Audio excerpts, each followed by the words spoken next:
All right, this is question number 3 from paper 2, 2019, BGCSE Physics. This question is on electromagnetism. So in the diagram, we have a simple electromagnetic relay circuit, and we're asked to do 3 things first. Okay, so first we need to indicate the direction of conventional current on circuit P. And later on in the question, they do ask us to explain why, how this works. So I'll talk about that in a little bit. Okay, so direction of conventional current on circuit P. Let's remember conventional current is from the positive terminal of the battery to the negative. Positive is the long side on the battery, the long stick, and the negative is the short stick. Okay, so if we label our positive and negative here, we should draw arrows. So that's positive. We should draw arrows leaving the positive side and going all around, coming back to the negative. Okay, so that's our conventional current direction shown. Next part, we want to draw the magnetic field pattern around the solenoid. And we're told that the current is flowing counterclockwise when viewed from the left end of the solenoid. Okay, so a lot of information in that piece right there. So the magnetic field pattern, first of all, we know it's going to look similar to a bar magnet. So this is what the field pattern for a solenoid looks like. I'm going to draw it on the side here first. So I'm going to use a different color. And we're going to draw that on the diagram now. I haven't put in any arrows to show direction yet. So that's what the second part is talking about. Okay, remember a solenoid is a continuous coil. Okay, it looks like that. And we're told that if we look from the left end of the solenoid, that the current is flowing counterclockwise. Counterclockwise means the same thing as anti-clockwise. Okay? So here's how I remember. So I always say that the S in clockwise tells me I'm looking at a south pole, and the N in anti-clockwise tells me I'm looking at a north pole. So if you're looking and the current is going anti-clockwise, then that is the north pole. So over here would be my left and over here would be my right. So this side would be the north and this side would be the south. Okay? And so we can draw arrows on the field to show the polarity as well.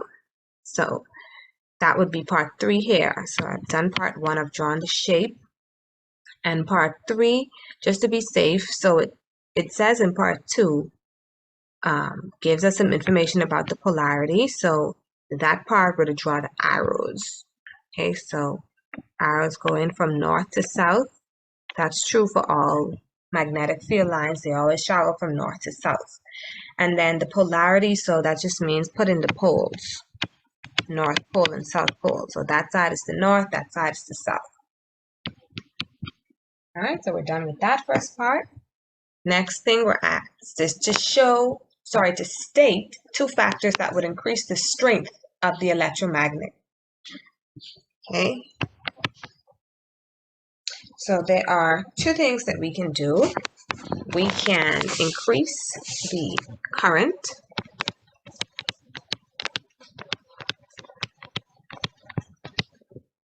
Okay, you can also say use a larger battery or something like that, but what that's really doing is increasing the flow of current. Another thing we can do is increase the number of turns. So you want to remember those 2, very important. How can you increase the strength of electromagnets? Increase the current and increase the number of turns of the coil. Okay, so for example, if this is one coil, let's call it A, and this is another, and we put the same amount of current flowing through them, B is going to be a stronger electromagnet because it has more turns. Okay? All right, let's look at the next part. All right, just to make sure we have a good understanding of how this works, this is a switch. There are some things here that are not labeled. These are symbols that you should recognize, but just in case you don't, let's make sure that we go over them. This is a switch. Right now, the circuit is open, so there's no current flowing through circuit P. This is our battery. This is the electromagnet right there. This is a piece of iron that is pivoted, so that means that it can rock back and forth. Okay, it's free to swing back and forth. Iron, as you recall, is a magnetic material. So if a piece of iron is near a magnet, it will be attracted to that magnet. It can move towards that magnet or be pulled towards it. So what happens is when this switch is closed and current starts to flow through the circuit, causing this coil to now become a magnet, an electromagnet, this iron bar is affected by the magnetic field produced. And so it becomes attracted to the electromagnet. It gets pulled forward. As this end, let's call this end A, is pulled forward, this end B gets pushed down. And it pushes on these two contacts, which were originally open.